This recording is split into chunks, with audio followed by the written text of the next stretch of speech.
Welcome back to Bigg Boss season 8. இப்போ பார்த்தீங்கன்னா லைவ்ல சௌந்தர்யா அழுதுட்டு இருக்காங்க. அதை பார்க்கும்போது நிஜமாவே ஒன்று பிரதீப்காக நம்ம கண்கள் கலங்கினது போன சீசனில். இந்த தடவை நிஜமாவே பார்க்க போனீங்கன்னா அந்த சௌந்தர்யா கண் கலங்கி அழும்போது நமக்கும் கண்ணில் கண்ணீர் நம்மளை அறியாமலே எட்டி பார்க்குதுங்க. அது கோவமாக வெளிப்படுது.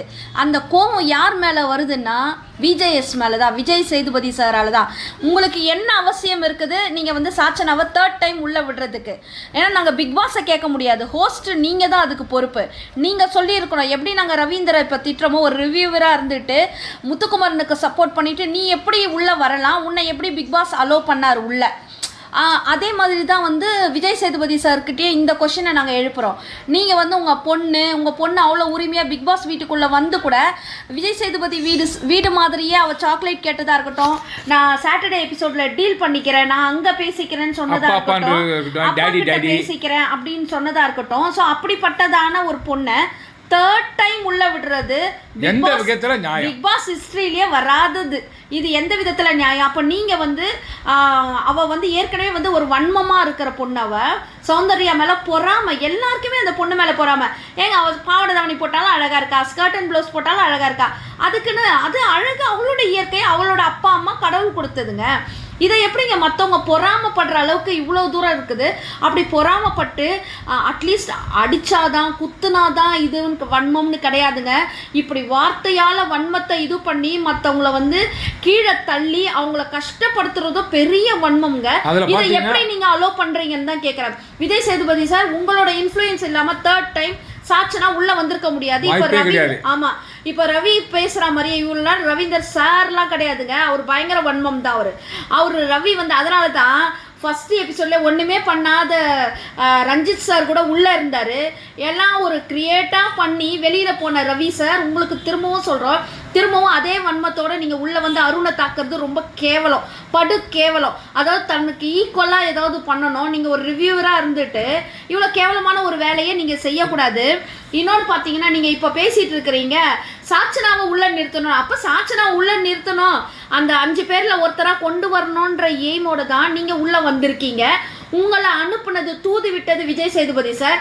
விஜய் சேதுபதி சார் கெஞ்சி கேட்டு கூத்தாடி அந்த பிக் பாஸ் கிட்ட பேசியிருப்பார். அப்போ ஸோ நீங்கள் எல்லாம் பிளான் பண்ணி உள்ள, அப்புறம் மக்கள் எதுக்கு? போன தடவையே மக்கள் ஓட்டு என்ன கிடக்குது, மக்கள் ஓட்டாது அப்படி இப்படின்னு பேசிட்டு அந்த விஜய் பிரதீப் ஆண்டனியை வெளியில் அனுப்புனீங்க. இப்போவும் அதே மாதிரி தான் பண்ணுறீங்க. அப்புறம் மக்களுக்கு என்ன சார் மரியாதை இருக்கா? அப்போ விஜய் சேதுபதி சார் சொல்கிறீங்க உள்ள நடக்குது அரசியல், வெளியில் நடக்குது, உங்களை சுற்றியும் நடக்குது, உங்களுக்குள்ளவும் நடக்குது. அதே தானே இப்போ நீங்கள் பண்ணுறீங்க. வெளியில் இருக்கிற அரசியலே இப்போ சாக்கடைன்னு சொல்லிட்டு ஒதுங்கி போகிறோங்க. இப்போ இது ஒரு லைவ் ஷோ, இதுக்குள்ளே நடக்கிற விஷயத்த, இப்படி இருக்கிற ஒரு சின்ன சின்ன சாக்கடை மாதிரி நடக்கிற விஷயத்த நாங்கள் என்னன்னு யார்கிட்ட போய் சொல்கிறது? அதனால தான் உங்களை நேரடியாகவே நாங்கள் இதில் கண்டிச்சே கேட்குறோம். இப்போது சௌந்தர்யா லைவில் பிக் பாஸ் கிட்ட கேட்டு கெஞ்சி கேட்டு இப்போ கன்ஃபெஷன் ரூமில் பிக் பாஸ்க்கும் சௌந்தர்யாவுக்கும் தாங்க பேச்சே. நம்ம ஏன் இப்போது நம்ம குரல் எல்லாமே தழுதழுத்து ஒரு மாதிரி ஆகிருக்கு, பேச முடியல. ஏன்னா அந்த பொண்ணு அழுவும் போது ரொம்ப ரியலாக இருந்தது. நம்ம இந்த ரியாலிட்டி ஷோ என்னடா ரியாலிட்டி, இது ஒரு ரீல் மாதிரி தான் இருக்குது, நிறைய பேர் நடிக்கிறாங்க அப்படிலாம் சொன்னோம். இன்றைக்கி அந்த பொண்ணு அழும்போது அது நிஜமாகவே அந்த ரியாலிட்டி ஷோ. மற்றவங்க எல்லாம் இத்தனை பேர் ஒரு பொண்ணை டார்கெட் பண்ணி நசுக்க வரப்ப அது எவ்வளவுதான் தனக்குள்ளே தைரியம் இருக்கிற மாதிரி நடித்தாலும் அந்த தைரியம் ஒரு நேரத்தில் அந்த பொண்ணு உடைக்கப்படும் போது அந்த அழுகை வெளியில் வரும்போது தாங்க தெரியுது அது பார்க்குறவங்களையும் எந்த அளவுக்கு மனசெல்லாம் பாதிக்குதுன்னு சொல்லிட்டு. இன்றைக்கி அப்படி தான் ஆச்சு. அந்த பொண்ணு அழும்போது பிக் பாஸ்க்கே கண்ணில் தண்ணி வந்திருக்கோன்னு தான் நம்ம நினைக்கிறோம். அவர் பிக் பாஸ்ன்றவர் சும்மா ஒரு குரல் வருது அப்படின்னு கூட இத்தனை இதில் கூட நம்ம நினச்சிருக்கோம். போன சீசனில் கூட பிரதீப்காக ஒரு பேசலையே அப்படின்லாம் நினச்சோம். போன சீசனில் அர்ச்சனாக்கு அது மாதிரி பேசியிருப்பார், அது கூட ஒரு 1% கூட கிடையாதுங்க. இன்றைக்கி பேசுனது 100%. அந்த வாய்ஸ் அவங்களுக்கு ஒரு எனர்ஜி கொடுக்குது பாருங்கள். சௌந்தர்யாவுக்கு நீ பண்ணது எதை நினச்சி நீ கவலைப்படாத, அவர் தேற்றுற விதமே வேறு மாதிரி இருக்குங்க, கன்ட்ரோல் பண்ணுறதே. வந்து நீ பண்ண ஒவ்வொரு விஷயத்தையும் சொல்கிறாருங்க, ஐடென்டிஃபை பண்ணி. நீங்கள் சிரிக்கிறது ஆர்கானிக்காக இருக்குது. நீங்கள் உங்கள் ஃப்ரீ ஸ்டார்ஸ்கில் அப்பா அம்மா வரும்போது எல்லாரும் அப்பேன்னு சொல்லி கிண்டல் பண்ணாங்க, அது நீ ஆர்கானிக் தானே. அப்புறம் உன்னோட த்ரோட்டை வச்சு நீ எப்படியோ பாடுன, அது நீ ஆர்கானிக்காக தானே. நீ அழும்போது கூட வெளியில் மற்றவங்க முன்னாடி அழாமல் உள்ளே போய் அழுத, அது ஆர்கானிக் தானே. அப்போது எல்லாமே நீ ஆர்கானிக்காக பண்ணும்போது நீ வந்து மக்கள்லாம் உன் பக்கம் இல்லை, இவங்கெல்லாம் இப்படி பேசுகிறாங்களேன்னு நினச்சி என்ன கேட்பாரு, எத்தனை பேருமா உன்னை பற்றி சொன்னா 2-3 பேருன்னு. 2-3 பேர் பேசுறது நீ பேசிட்டு இருக்கிற, உனக்காக மக்கள் கூட்டமே வெளியே இருக்குது. அந்த மக்கள் எல்லாமே உனக்கு வந்து ஆர்கானிக்காக தானே இருக்கிறாங்க, ஆர்கானிக்காக தானே நீ உன்னை காமிச்சிக்கிட்ட. இல்லைன்னா இவ்வளோ 14,000 எப்படி உட்கார முடியும், உன்னால இருக்க முடியுமா? அப்போ அவங்கெல்லாம் வந்து ஒரு ஃபேக்கானது தானே சொல்கிறாங்க, அவங்க பேசுறது எப்படி நம்புற? அப்போ உன்கிட்ட தானே அந்த நம்பிக்கை உள்ள. உண்மையிலே ஓப்பனாக சொல்லலாம், பிக் பாஸ் எப்படின்னா உண்மையிலே பிக் பாஸ் தாங்க. அந்த வாய்ஸே வந்து மிராக்கிளுங்க. ஆமாங்க, நம்மளே இப்போ தேம்பி அழாத குறைதான், கண்ட்ரோலே பண்ண முடியலங்க. எங்களுக்குலாம் அழறத ஸ்டாப் பண்ணவே முடியல. ஏன்னா நம்ம ரிலேட் பண்ணிக்கிறோம்.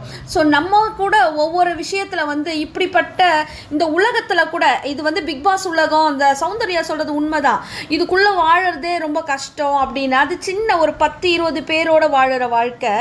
அதுக்கே அந்த பொண்ணுக்கு இவ்வளோ அழுகை, எவ்வளோதான் அது நம்ம ஸ்ட்ராங்கு அப்படின்னு காமிச்சிட்டா கூட ஒரு வீக்கர் சைடுன்னு வரும்போது அந்த ஸ்ட்ராங் எல்லாமே உடப்பட்டு போயிடுது பார்த்தீங்களா. அது மாதிரி தான் நம்ம இங்கேயும் வெளியில் இருக்கிற சொசைட்டிலையும் நிறைய நம்ம ஸ்ட்ராங்காக வெளியில் காமிச்சிக்க பார்ப்போம். நம்ம ஃபேமிலிக்குள்ளும் சரி, வெளியில் இருக்கிறவங்களையும் ரிலேட்டிவ்ஸ்கிட்டையும் சரி. ஆனாலும் நம்ம ஸ்ட்ராங்காக உடைக்கக்கூடிய சில விஷயங்கள் சில பேர்லாம் இருந்தால் கூட, அதாவது என்ன சொல்கிறது, கூட இருக்கிறவங்களே நம்மளோட பேரண்ட்ஸாக இருக்கட்டும், கூட பிறந்தவங்களாக இருக்கட்டும். ஸோ இப்படி ஒவ்வொருத்தராலையும் வந்து ஒவ்வொருத்தரும் டார்கெட் பண்ணப்படுவாங்க ஒரு பீரியடில். அப்போவும் அந்த ஸ்ட்ராங் நம்ம யாருன்னு நம்மளுக்கு தெரியும்ல. நம்ம இப்போ ஒரு டிசிஷன் எடுக்கும் போது நம்மளுடைய வில் பவர் அதில் இருக்கும், நம்மளுடைய ஸ்ட்ராங் என்னன்றது நம்மளுக்கு தெரியும். இதை தான் அந்த சௌந்தர்யா அந்த இடத்துல வந்து அடையாளப்படுத்தி சௌந்தர்யாக்கே காட்டி கொடுக்குறாரு பிக் பாஸ். அப்போ வந்து நீ எவ்வளோ ஸ்ட்ராங் இல்லை, நீ அந்த ஸ்ட்ராங் எங்கே போச்சு? உடனே அந்த பொண்ணு வந்து சிரிச்சிரும். அவ்வளோ நேரம் அழுத பொண்ணு அந்த பொண்ணு சிரிக்க வைக்க அவர் ட்ரை பண்ணுறாரு. ஆமாம் பிக் பாஸ், நம்பிக்கை தான் வாழ்க்கை அப்படின்னும். அப்புறம் அந்த நம்பிக்கையை எடுத்துகிட்டு வா அப்படின்ற மாதிரி சொன்னது. அப்புறம் வந்து ஒரு ஆர்கானிக்காக நீ ஒரு விஷயத்த சம்பாதிச்சிருக்க அவர் சொன்னது. என்ன பிக் பாஸ்ன்னு கேட்கும் போது அந்த ஆர்வம், ஐ லவ் யூன்னு சொல்லுவார், அது ரொம்ப சூப்பராக இருந்ததுங்க. ஏன்னா எல்லாருமே அந்த பொண்ணை நேசிக்கிறாங்க, எல்லாருமே அந்த பொண்ணை விரும்புறாங்கன்றது தான் இதுல உண்மை. அதுதான் அந்த பொறாமையின் வன்மங்கள்லாம் உள்ள சுத்திட்டு அவளை நேரடியாக அட்டாக் பண்ண முடியாம இந்த ஓனாய் கூட்டம் மாதிரி அங்கங்க பேசி கும்பலா கூடி அவளை வந்து எதனா பண்ணணும், ஏன்னா அவளை வந்து மேனிபுலேட் பண்ணணும், இல்லைன்னா அவளை வந்து காயப்படுத்தணும். எந்த அதை வந்து ரவீந்தர் தான் அதை வந்து பிளான் பண்ணாரே. அவங்கள வந்து உடைக்கணும்னா அவங்க பயப்படுற அந்த விஷயத்தை போட்டு தான் உடைக்கணும். ரியா வந்து திருந்த உள்ள ரியா வந்து சொல்கிறா அது மாதிரி செய்ய வேணாம், அது எத்திக்ஸாக இல்லைன்னு சுனிதா கிட்ட சொல்கிறா. உடனே இந்த வன்மம் இருக்குது பார்த்தீங்களா, அது என்ன சொல்கிறது, அது தப்பாக பேசக்கூடாதுன்னு பார்க்குறோங்க. அந்த சாட்சனை வந்து என்ன சொல்கிறா, உடனே அப்படிலாம் இல்லை, நம்ம அது மாதிரிலாம் இல்லை, நம்ம 2 நாள் எதுக்கு இந்த 2 நாளை யூஸ் பண்ணிக்கணும். ஸோ என்ன சார் சொல்கிறதுங்க, வெளியில் திருந்தணும். ஒன்று என்னமோ சொல்லுவாங்களே, சொல் புத்தி இருக்கணும், சுய புத்தி இருக்கணும், இது எதுவுமே இல்லை அந்த பொண்ணுக்கு. சைக்கோ சாஞ்சனா கூட வச்சுக்கலாம், ஒரு வேற என்னன்னு சொல்லுவாங்க, சாடிஸ்ட் சாஞ்சனான்னு வச்சுக்கலாம். அவ்வளோ ஒரு சாடிஸ்டாக இருக்காங்க. அவள் அழுதுட்டு இருக்கிற அதை பார்த்து சிரிச்சுக்கிட்டே அவள் மூவ் பண்ணுற விதம் பார்த்தீங்கன்னா உண்மையாலுமே அவள் வந்து ஒரு சாடிஸ்ட் மாதிரி தான் இருக்கு. யாராக இருந்தாலும் அந்த மாதிரி பண்ணோம் என்ன வருமா, அதையும் ரிலேட் பண்ணி பார்த்துக்கோங்க. வெளியிலையும் நம்மளை சுற்றி இருக்கிறவங்களும் இப்படி தான் இருக்காங்க. அப்போ நம்ம அழுகையை வந்து மற்றவங்களுக்கு காட்டக்கூடாதுன்றது தான் உண்மை. இதெல்லாம் ஒவ்வொரு தாங்க, ஒவ்வொன்றையும் ரிலேட் பண்ணி தாங்க மக்கள் பார்க்குறாங்க. ஒரு பாட்டி அம்மா நேற்று பேசுகிறாங்க, சௌந்தர்யாவுக்கு ஓட்ட போடுங்கன்றாங்க. அவங்க யாரும் எவ்வளோ அது மாதிரி தான். உடனே பிஆர் சொல்ல, பிஆர் ஒருத்தனை உள்ளே விட்டுருக்குறாங்க, அதுவே பெரிய தப்பு.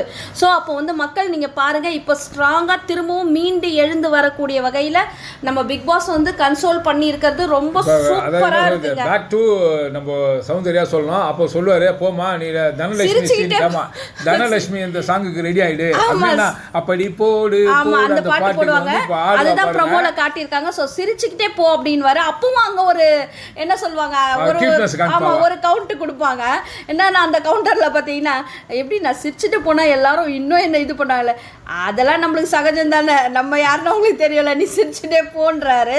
அதாவது பிக் பாஸே நீ டீஸ் பண்ணாத ஆள் தானே அப்படின்னு சொல்லி சிரிக்க வைக்க, பிக் பாஸே வெயிட் பண்ண வச்ச ஆள் தானே நீ அப்படினாரு. பிக் பாஸ் வெயிட் பண்ணுங்க ஒரு நிமிஷம் சொன்னதெல்லாம் அவர் சொல்லி காமிச்சு அவளை சேரப் பண்ணது ரொம்ப சூப்பரா இருந்ததுங்க. இப்போ பாருங்க இந்த வர்ஷினி இருக்கா பார்த்தீங்க, அது வர்ஷினி வாயை வச்சுக்கின்னு சும்மா இரு நீ அப்படின்னு தான் சொல்லணுங்க. ஏன்னா போன தடவை வந்த போய் டாகுன்னு சொல்லி ஒரு மொக்க வாங்கி வெளியில போச்சு. இப்பவும் இதே மாதிரி இவ தான் சொன்னா வெளியில வந்து வேற மாதிரி இருக்குது, நீ வந்து இப்படி அப்படி கஷ்டப்படுற ஃபேமிலி இப்படிலாம் சொன்ன. அது மாதிரி வெளி உலக சௌந்தர்யா பாதிக்கப்பட்டது இவ சொன்ன விஷயம், இவ சாச்சனா சுனிதா ரவீந்தர் இவங்க 4 பேரும் சொன்ன விஷயங்கள் தான். அதையும் கேட்கிறாரு பிக் பாஸ், யார் யார் சொன்னா என்ன சொன்னான்றத அதை அவங்க சொல்லலை. ஏன்னா அந்த அழ நேரத்தில் அவங்களுக்கு சொல்ல வரல. இப்போ வந்து இவ வெளியில வந்து கன்ஃபெஷன் ரூமை விட்டு சௌந்தர்யா வெளியில வந்த பிறகு உடனே இந்த வர்ஷினி வாய் என்னன்னு சொல்றது, அதை தோல் வாய் வர்ஷினி என்ன பண்றா, கேமரா முன்னாடி போய் நின்றுட்டு எங்களுக்கு ரொம்ப பேடாக ஃபீல் ஆகுது. ஏன்னா வந்து இப்போ ரியா இவங்க எல்லாமே வந்து நம்ம பண்ணது வந்து தப்பு, அவளை வந்து அப்படி டார்கெட் பண்ணியிருக்க கூடாதுன்னு சொல்லும் போது எங்களுக்கு பேடாக ஃபீல் ஆகுது, எங்களை பற்றி தப்பாக இல்லை.